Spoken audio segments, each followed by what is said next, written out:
Article 2.2 UN Convention on the Rights of the Child, valid as of the 2nd of September 1990.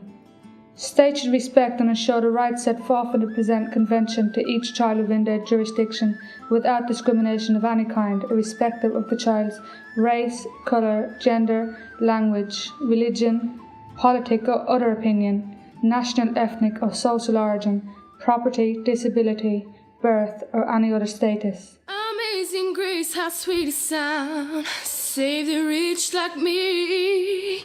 I once was lost, but now I'm found, but now I see. Whoa, heaven is in my heart. Whoa, heaven is in my heart. Though we've been here 10,000 years, bright shining like the sun. I'm an Irish traveller and I'm proud! What do you think the main issue and that affects the travellers? Travel community. The main issue, prejudice, hostility, non-acceptance. What are you interested in making a film? To let people know that we're not that bad as travellers. I was just hoping to stop people of using the word pikeys. Stop the word pikey from going around. Because that really upsets me. I was sick of people calling me pikeys, things like that, and we wanted to know why they were calling us them names. A lot of people blame ignorance as to why they're racist towards travellers. So we've made this DVD so that ain't an excuse somebody can't use that because we're telling them about our community and our traditions. I hope to achieve, even if it's one person, like they stop using the word pikey and just call us Irish travellers.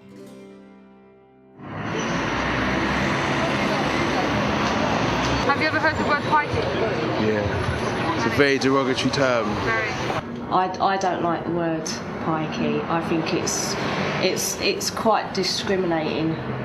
The word pikey, to me, I see that as an offensive phrase. Where do you think this term comes from? The same kind of places that other derogatory terms for people come from. It's like people who want to try and keep another race or another type of people down. They do get sometimes a poor deal. Yeah, they do get a hard time, but I'd say a lot of them bring it on themselves. What's the first thing that comes to your mind when you hear the word Irish traveller? Stereotypically, you think of kind of like, caravans, kind of like that Snatch, the role played by Brad Pitt, as in like, very close-knit, tattooed up. Trespassing and fouling people's land and putting people's house prices down. People just betray them for making trouble. Well, I did see some getting barred from a pub for something that another group of travellers did. And their argument was if a Chinese man starts a fight in a pub and another group of Chinese men come up the next night, they all want to be barred for being Chinese. And it's the same sort of thing, isn't it? I suppose it is a bit, yeah. They're great people. Do you know what I mean? Whenever you want back up, they're there. Not like some people. We're going to be in Nike Town, but lose the pikey because his heel's going to get stuck in the escalator. I wrote a letter, it was to the BBC, and I said about her saying the word pikey on her show, and I was saying for her to say the word pikey, that people look up to her. She's an actress, she's a celebrity, she's famous, and for people for her to say them kind of words, it's only making our lives harder. And they went back and said basically, well, Lauren is only representing young people as much as say she's only saying what young people today feel. If she said the word nigger or packy on there, which is the exact same, there's no different in saying, because the word nigger is a derogatory term towards black people and the word packy is a derogatory term towards Asian people. The word pikey is a derogatory term towards Irish travellers. So it's the exact same, it's no different. It seems to be the accepted word, doesn't it? Pikey. You hear it on the telly every day. You watch different programmes, Christmas time's coming up, I'm sure you'll hear it again, pikey, and it's an accepted word, so therefore the government should step up and say no, it ain't accepted, that is racial, and that is the main reason all our children get bullied, because they hear the word, they don't like it, they get fighting, and it goes from there, doesn't it? Have you had any experience of being bullied at school because you're a traveller? Yeah, I've had name called names. What sort of names? Pikey and scummer and all that. It made me feel sad and angry at the people who said it. What do you think could be done to keep travellers in school as they tend to leave early due to bullying? It's important that schools treat accusations of bullying very seriously and do everything that they can to make sure that that doesn't happen.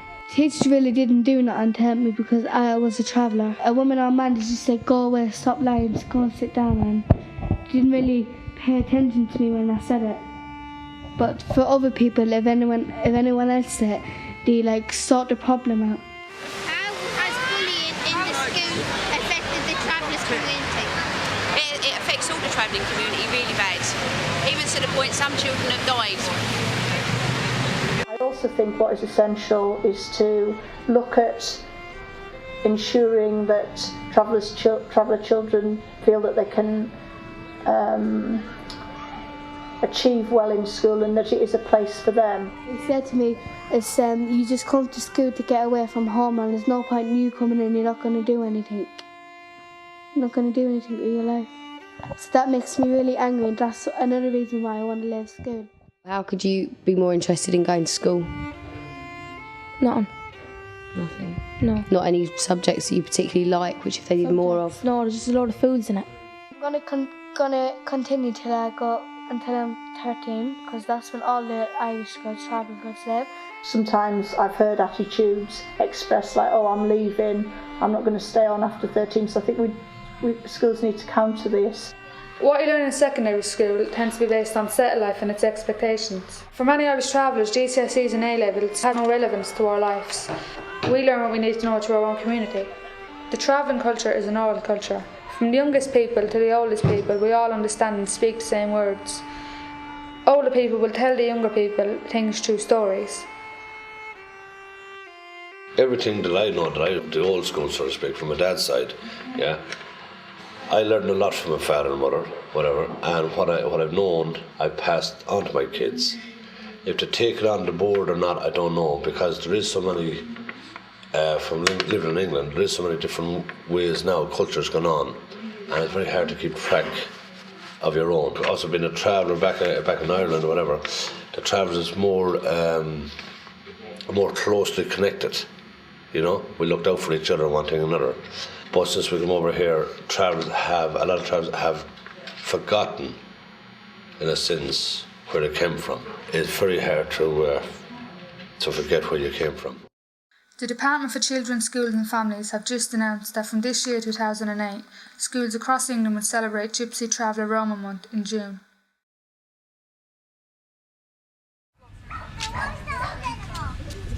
It was 82, 81 this site opened up, and my mum and dad was the first people on this site, and my sister-in-law and her husband, and all my family and all there was other people here.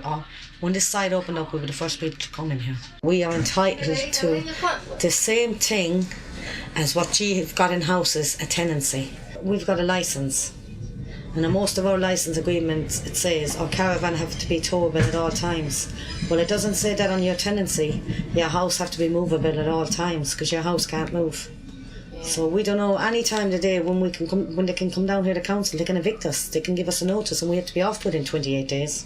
Although some people may think we don't contribute as much as settled people, in fact we pay rent on our plot, we pay full council tax and high tariffs of electricity and other essential supplies, plus all the other bills that everyone pays. So we pay all these things without the guarantee that we won't be made to move after 28 days. The council built they built these sites for caravans. In a sense, they are a good idea. They're also forced housing in a sense, because you cannot tow the big caravans around as you used to, right? You got all the small wheels, so therefore you're sort of hobbled that you can't move the caravan about, you can't tow it about. You can leave, but only for a certain amount of time, 6 months, 5 to 6 months, wherever you have to be back, otherwise you lose your place.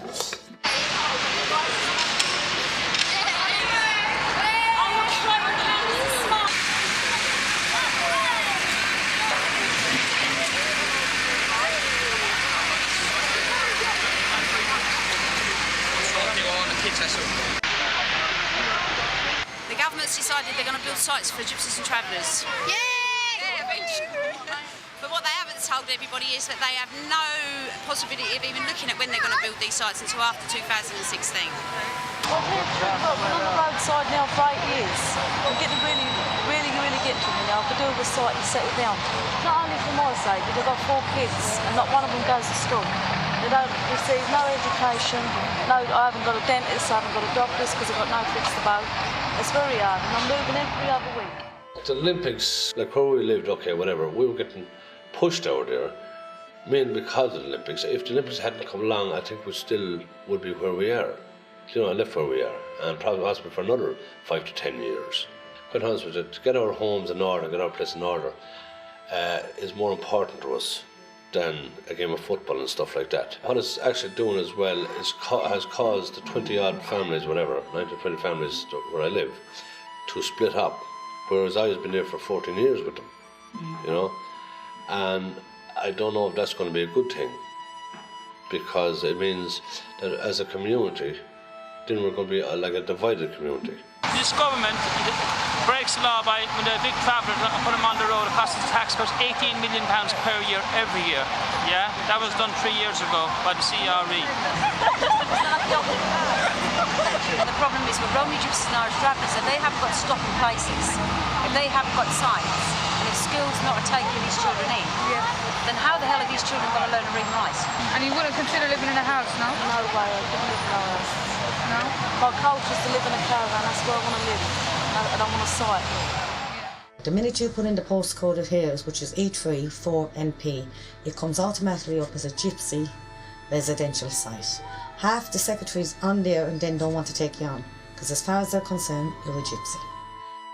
Prejudice and health provision means that the life expectancy for Irish travellers is less than for settled people. 10 years less for men and 13 less for women. Now listen, it's not just a doctor's surgery. You go to a bank. You go to open a bank account and the first thing they ask you is your address. The minute they find out that you're a gypsy, some of the banks don't even want to take you on. Do you know if, like, you get a catalogue, people get catalogues in houses. If you get a catalogue and you fill it in, and meet a person on the street, they fill it in and they say to you, they'll send you a catalogue. That catalogue never comes in because it's a gypsy site. We've been asking over the years to change the name of the site. But if it was something else, either just put it as Eleanor Street, but it's never been changed. We can't do it. If we could do it, we'd go to the post office and get it done, but we can't do it. It's down to the council to do that. How the police treat Irish travellers has even caused problems. If I'm up that street and if I'm fighting, which I hope God forbid I'll never do be, but if I'm fighting, to be honest about it, and if the police came, and even if that person caught me first and knocked me down and kicked my face in, when the police had come, you bear this in mind, before that police had come to me, that police had come to go to her first and ask her what happened. How did this And they believe her story instead of the That's others. right. But everyone, you even read on the book, there's 2 sides to every story. But police found out there's only one side for travellers, the other side. To be honest and truthful about it, just hardly, because a lot of people in this side don't trust police anymore. Because the things over the years they've after doing to us, how in the name of God are we supposed to have any trust in the authorities?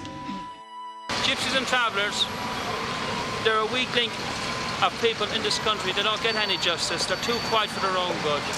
And that's why we're here today at Downing Street, trying to make justice for gypsies and travellers. Take that off with you.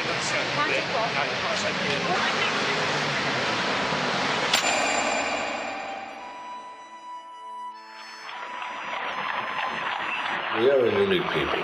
Do you know what I'm saying? I think, okay, we're the only class of people in the world, as far as I'm concerned, that hasn't been given proper fair recognition. You know, even the Asians community, whatever, maybe Chinese, whatever, even the black community, okay, whatever, has been recognised, but they did fight for their rights, you know, in all fairness and all fair dues to them. The traveller is the person that hasn't, as far as I'm concerned, really come on the map yet. Estimates suggest nearly 50,000 Irish travellers worldwide.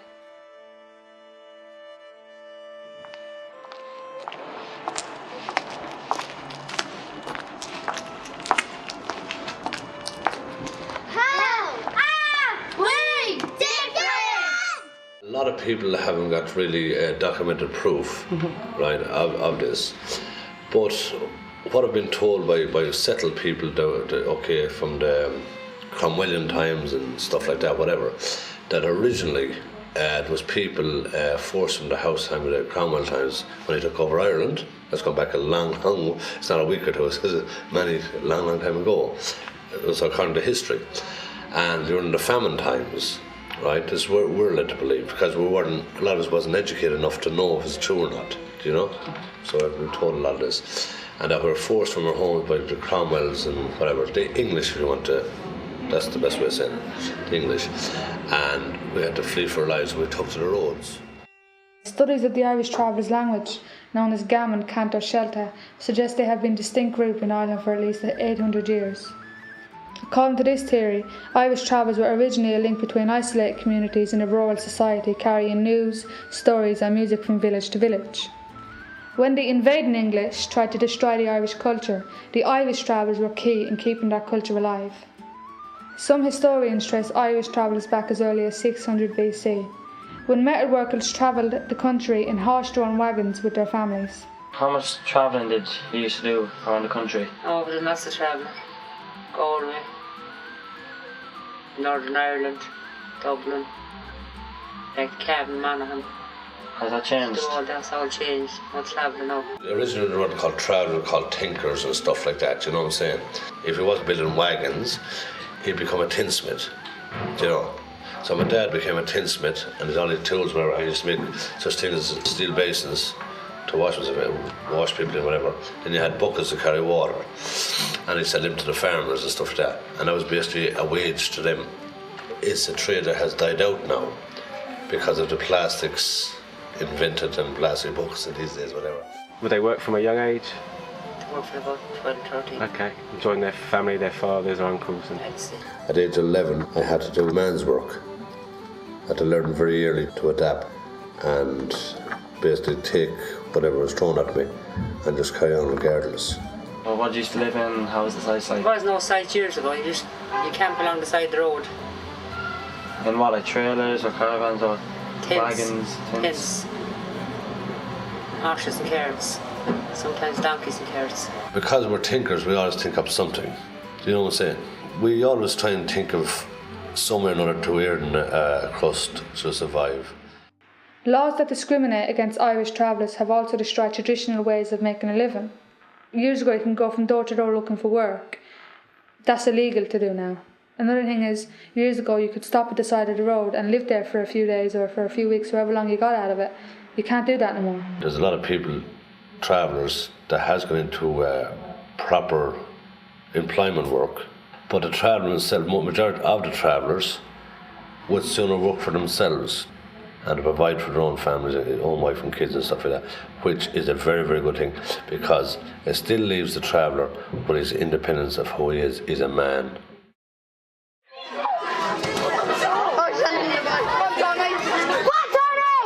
But the travellers in this day and age is either take up the boxing or some sort of sports themselves. Are you going to stay a boxer or are you going to leave it? I'll stay a boxer. What age did you first try it? He's on gym shows now. 5, 6. 5 or 6? So you go 3 times a week? Yeah. And what do you do in a session?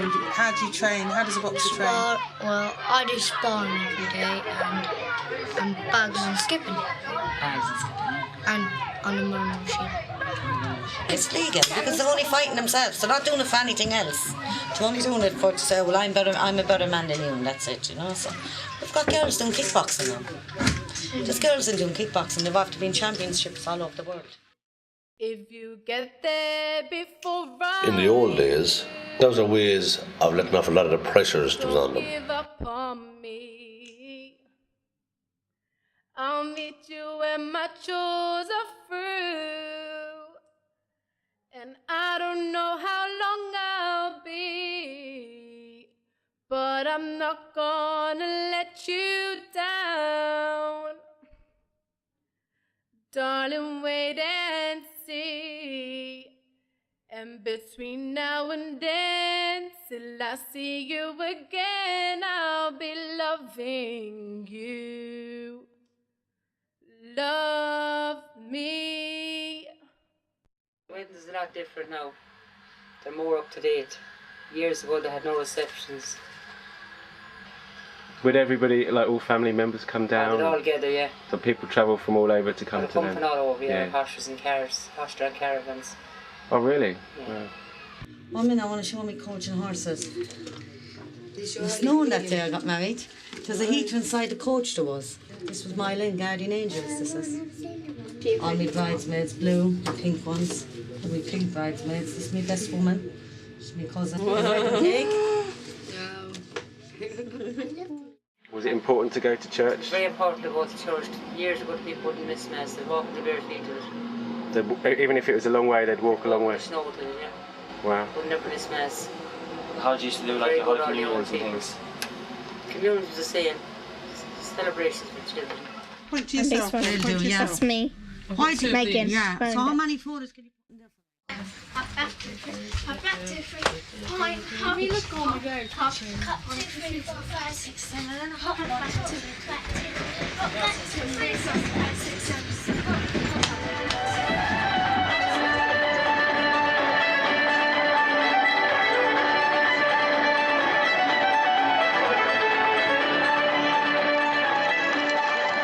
Appleby Horse Fair was first held in 1685. Horses are washed in the River Eden before showing them off.